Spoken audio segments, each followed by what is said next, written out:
tal? ¿Cómo les va? Soy Rodrigo Álvarez en Crónica Vivencial. Lo en su ya cumplido primer año, como si hubiesen haber varios más. La cosa es que efectivamente llevamos un año dando alternativas al aburrimiento, contribuyendo a primero los amigos y después un poco más de gente desde este lugar, desde esta guarida. El Crónica cumple un año y nosotros estamos con ustedes para compartir las entrevistas que hemos hecho en el Radio El Conquistador en el 98.9 durante la semana pasada, la primera semana que hicimos Crónica en el Radio El Conquistador de 7 a 9, ¿cierto? El show de noticias, el show de actualidad, a la hora del movimiento. Estuvimos con Álvaro López esta semana, el vocalista de los Bunkers, estrenando un pequeño documental blanco y negro bien bonito que grabó en Buenos Aires hace unos años. Más de alguna novedad, nos mostró su cuaderno de composiciones el Álvaro López.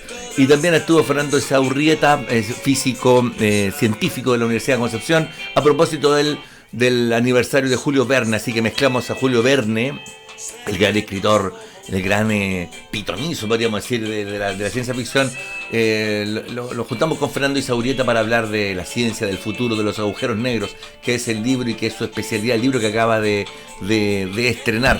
Así es que el Crónica tiene sus actividades todavía, así que los dejo con Álvaro y con Fernando, que nos acompañaron durante esta semana.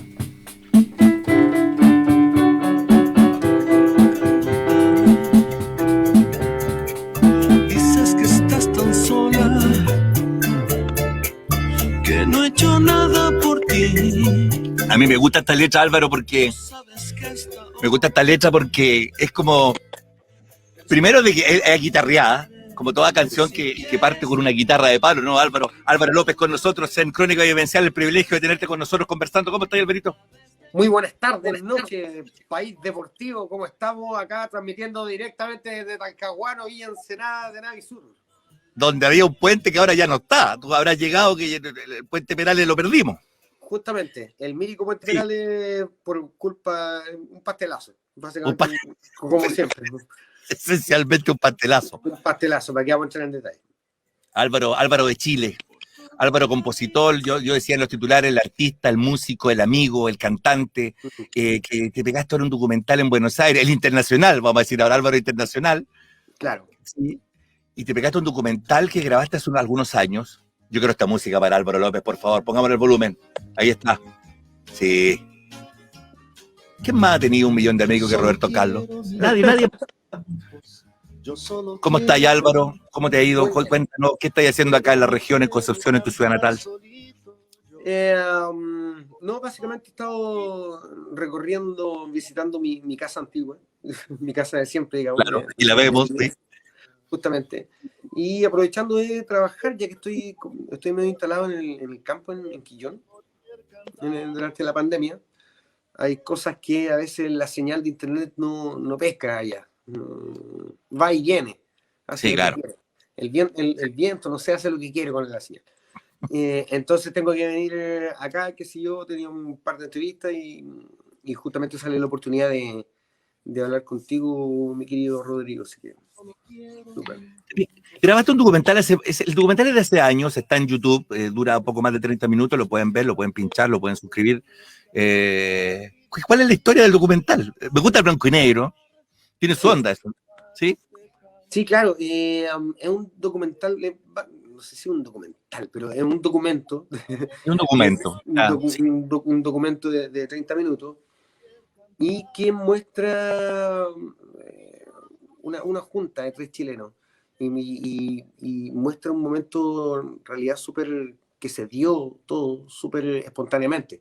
Todo lo que se ve se produce espontáneamente. Las canciones que yo canto no hice un set list ni nada ni para cantarlas. Entonces lo que propone el documental, este documento, digamos, es un ratito de intimidad, ¿cachai? Y claro. Si fue grabado, de hecho, hace tanto rato y mostrado ahora también, es porque ahora tiene un poco sentido compartir eso, digamos, tomando en cuenta que estamos viviendo en un momento, en un mundo tan patas para arriba, ¿cachai? Está tan cuático todo. Donde, sobre todo nosotros como latinos, como chilenos, qué sé yo, necesitamos contacto íntimo, necesitamos afecto, necesitamos toquetearnos, vernos, ¿cachai? Las tertulias, ¿cachai? Entonces eso es lo que se muestra en el documental. Sí, pues un Como poco eso. un momento familiar, qué sé yo, Mm. con copitas de vino, guitarreo, tertulia, y su lluvia, qué sé yo. Hay una, para los fans de los Bunkers, hay una piececilla, El Dios no sabe perder. Sí, claro. Una canción de la culpa, y una canción que pasó como piola, podríamos decir, así dentro del todo el repertorio que ustedes hicieron en sus Bonita años de... canción. Es bonita canción. Yo no la había visto, nunca la había escuchado pura guitarra, porque en el fondo ese es como el... Claro. Y de hecho muestra el que yo toque esa canción, porque en la versión de los Bunkers la canta Mauricio, La canta ¿cachai? Mauro Durán, sí. Canta el coro. Sí. Habla también, es una demostración de lo espontáneo que estaba haciendo en el momento también, ¿cachai? Era como, está ahí como que no me acordaba, ¿cachai? Pero sí, una bonita canción. ¿Cuál ha sido la crónica vivencial de tu pandemia? ¿Estuviste encerrado, por así decirlo, en Quillón? Bueno, si uno va a Quillón se encierra, porque ¿qué va a haber? Sí, claro. Ahí estaba encerrado en Quillón, ahí estaba entre tus padres en Concepción. ¿Cuál ha sido la crónica? ¿Cuál es la conclusión que sacáis ya a esta altura, a un año ya de pandemia y de encierro total? Pucha, ha sido todo cuático, tan cuático. Y me pilló el encierro, la parte de cuarentena, digamos, de toda esta pandemia, justamente en Quillón. Entonces, claro, al principio como que me costó llevar las guitarras, Claro. empezar a instalarme un poco para que sea mi base de operaciones, por así decirlo, empezar como a transmitir desde ahí, qué sé yo, y a trabajar desde ahí, qué sé yo, en toda esta revolución telemática que estamos viviendo, ¿cachai? Esta misma entrevista es Lo telemático. muestra clara de ello, ¿cachai? Claro. Nunca lo habíamos visto telemáticamente hablando. Justamente. Pero sí también ha servido el estar un poco en una zona rural, ¿cachai? Igual estoy en cuarentena en una parcela familiar, qué sé yo. Me ha servido también como para tener una visión de lo que está ocurriendo muy objetiva o muy a través de la ventana, ¿cachai? Muy el mundo ahí ocurriendo y está siendo para todos también súper así, que el mundo está ocurriendo patas para arriba a través de nuestros televisores, ¿cachai? A través de nuestras pantallas, de nuestros computadores, ¿cachai? Sí, me gustó eso, la vida a través de una ventana o de una pantalla, no sé, me gusta más la ventana, parece. Ahora estamos viendo así todos, ¿cachai? Sí, entonces, estar instalado más encima en una zona rural, esa sensación era mucho más latente, ¿cachai? Y eso sirvió para huetear todas estas sensaciones en muchas canciones también. El cuaderno como que se llenó de canciones nuevas. ¿Estás componiendo harto el cuaderno, la guitarra? ¿Ese es como el método de Álvaro de Chile? Ese es como el método, cuaderno, pues yo tengo el lápiz de mina. Mira, espera. Ando que la cuestión no es el lote. Justamente aquí tengo el cuaderno, ¿viste? Aquí. Aquí está el testimonio. Tenemos testimonio gráfico. Testimonio gráfico. Sí. Hay apoyo audiovisual aquí, mira. El cuaderno de Álvaro López para hacer sus canciones acá en El Conquistador. Aquí están todas las canciones que está escribiendo en este. No, si esta cuestión no es así nomás. Esto es un cuaderno que está ya como lleno. Mucho. A mí me gusta el cuaderno con lápiz porque uno va enmendando ahí el borrón. Justamente. Además que el escribir con lápiz es dibujar también, es una forma de arte. Sí.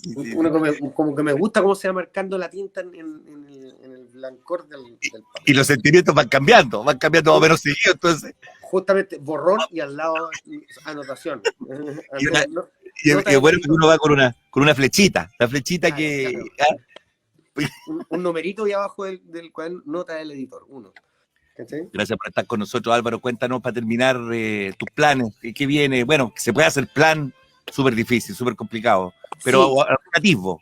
O sea, siempre hay planes, digamos, claro que hay planes. Y de hecho quedaron, como te digo, por un lado hay un montón de canciones acumuladas de toda esta época.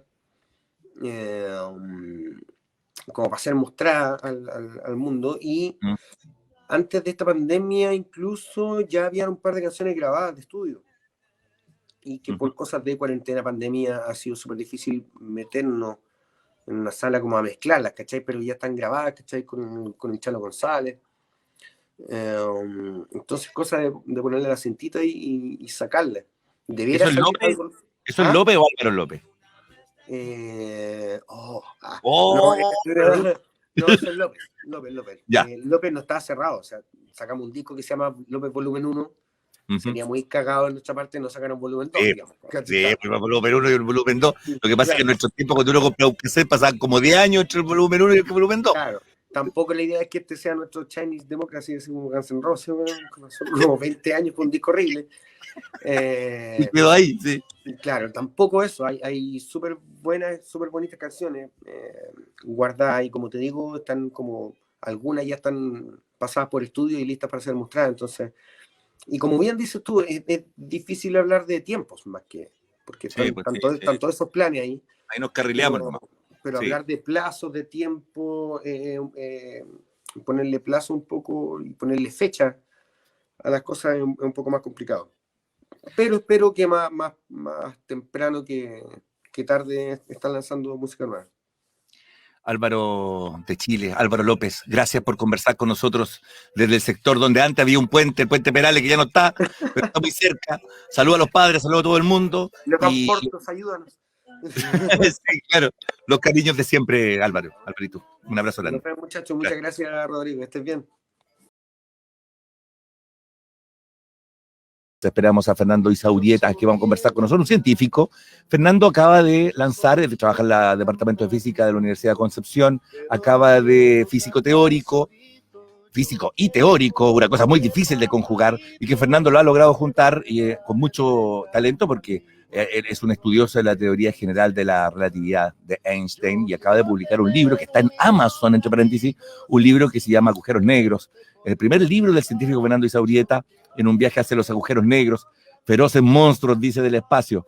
Está con nosotros ya, lo tenemos conectado, Fernando, para conversar sobre... Yo planteaba, Fernando, el millón de amigos que tenemos, entre ellos tú, nos conocemos ya, y yo hablaba de Julio Verne como para introducir el programa de hoy acá en Crónica Vivencial en El Conquistador. ¿Cómo estás, Fernando?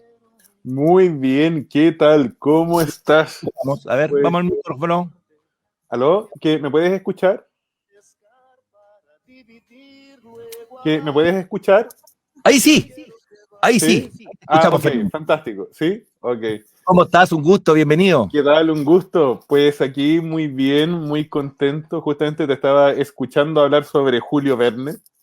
Sí, que también... Estaba muy porque estaba leyendo, ¿para qué te voy a contar? Pero uno leyó a Julio Verne, a mí me emociona como un hombre como él en esa época, con la imaginación y con algunos datos científicos. ¿Qué idea tenés tú de Julio Verne? ¿Cuál es tu Wow, o sea, él desde niño me encantaba. O sea, uno de mis personajes preferidos era el Capitán Nemo de 20.000 leguas de viaje submarino, con ese carácter áspero y seco que tenía, que era fantástico.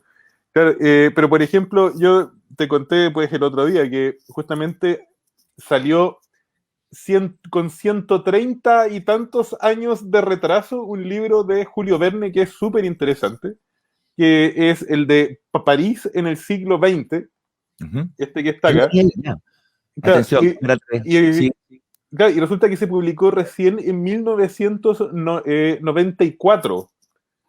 130 años después de cuando lo intentaron publicar. Por la sencilla razón de que en su época fue considerado demasiado loco. Tan loco que el editor le dijo, ¿sabes qué? Esto es imposible. Y resulta que hizo unas predicciones súper buenas. O sea, desde como tú innovadora, como todo innovador, gente que innova, que cambia, que rompe un poco la estructura, lo tildan de cualquier cosa.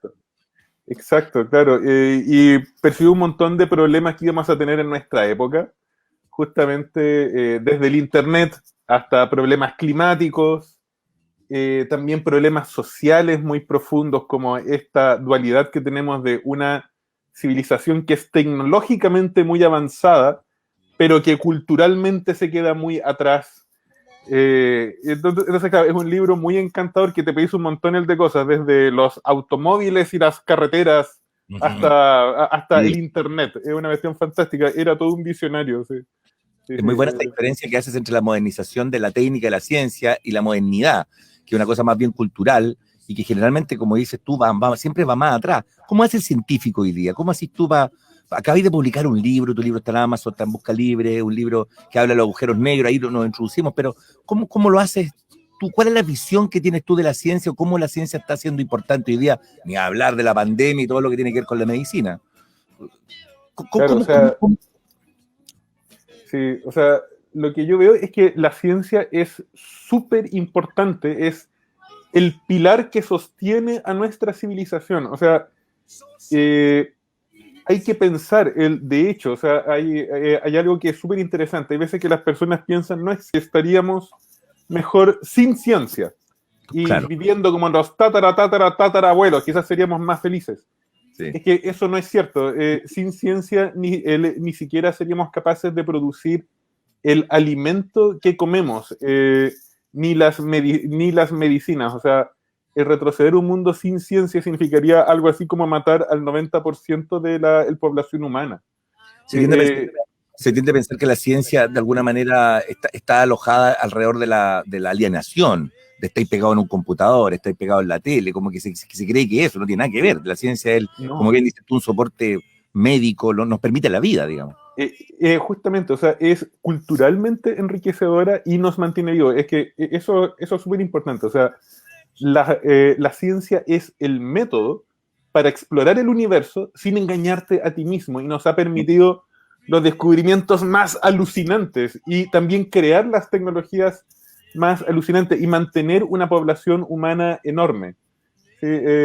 Y el problema es, creo que el gran problema en nuestra época es que pese a todo eso, pese a la importancia de la ciencia, la mayor parte de la población tiene una idea muy vaga al respecto. ¿Y claro, para qué sirve esto? Y tienes la fake news y gente que cree que el mundo es plano y etcétera, y gente que piensa que en una vacuna le van a meter un chip con nanobots para controlarlos que por 5G, o sea, claro, tienes un montón de locuras en un mundo, justamente en circunstancias cuando lo que se necesita es que la población entienda el pilar que sostiene el mundo.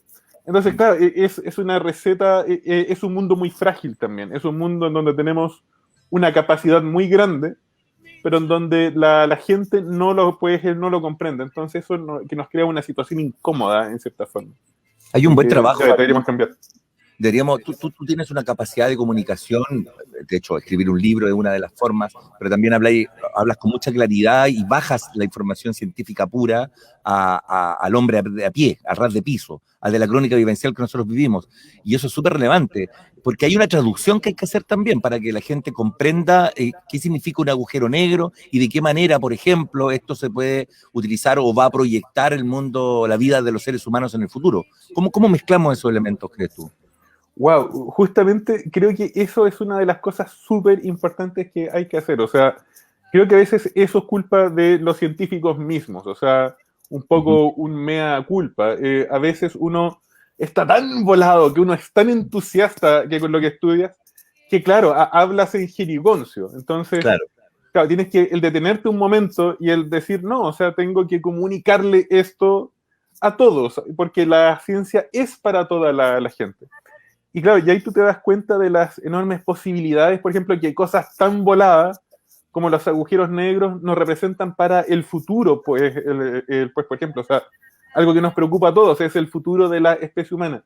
Y ese futuro lo vamos a construir usando la ciencia, o sea, desde cosas como lo que estás mostrando tú ahora. Acabamos de llegar a Marte ahora con un robot nuclear espectacular, justamente que está preparando el camino para que lo visitemos. O sea, es alucinante. Sí, es increíble. Como dices tú, está preparando el camino para que lo visitemos, porque el visionario como Julio Verne, el visionario como tú, seguramente no alcanzan a ver el logro de determinadas proyecciones, lo ven otros, tus sucesores, tus alumnos, ¿cierto? La escuela que se genera, lo ven otros, pero se genera el camino. ¿En qué camino crees tú que te encuentras tú, de alguna manera, Fernando Izagurrieta, científico, físico, Universidad de Concepción, conversando acá con Crónica Vivencial? ¿En qué camino te encontrás tú en relación a tu propia investigación y a lo que crees tú que viene en el futuro de la humanidad? ¡Wow! ¡Qué buena pregunta! No, todo de nuevo. Es una excelente pregunta, que me encantó tu pregunta. En realidad, creo que lo que sucede es que los científicos, claro, pues los seres humanos en general, tenemos vidas muy cortas, pero nos enlazamos unos con otros para descubrir los misterios más profundos del universo. O sea, justamente yo trabajo en algo que se llama la relatividad general de Einstein. O sea, desde el tiempo de Einstein estamos pensando en cómo funciona el espacio y el tiempo, cómo funcionan los agujeros negros, cómo comenzó el universo, cómo fue el principio del tiempo. Entonces, por ejemplo, lo que yo veo es que uno aporta un pequeñito grano de arena a resolver estos misterios. Y en las próximas décadas vamos a ser capaces de hacer las cosas más alucinantes. Ahora, en 15 años más, por ejemplo, vamos a ser capaces de detectar ondas en la geometría del espacio-tiempo creadas en el momento mismo del Big Bang. Eso es alucinante. O sea, vamos a estar cerca de comprender realmente el inicio del universo. Quizás vamos a comprender qué hay en el centro de un agujero negro.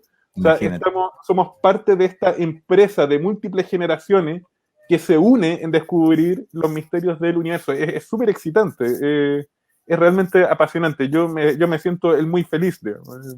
Señora, usted que va en su taco, usted que está en su vida cotidiana como todos nosotros, queremos saber, queremos explicarle, queremos que Fernando nos cuente, nos comparta con nosotros cómo se explica el agujero negro, porque es una afirmación, es una afirmación, es un sustantivo, es un algo, es un hecho, un fenómeno, que lo escuchamos, ya está dentro de nuestro lenguaje, pero nos cuesta saber qué es lo que es. ¿Cómo lo definimos, Fernando, de tal manera que lo podamos comprender y pensar? No, es súper difícil, es injusta la pregunta incluso. que sí es un poco injusta porque me demoro varios capítulos de un libro en intentar explicar la idea. Así que la mejor respuesta sería busque el libro que va a salir, pero, sí, pero no, que lo podemos hacer mejor. Es una buena publicidad para el libro. ¿Usted quiere saber lo que son los agujeros negros?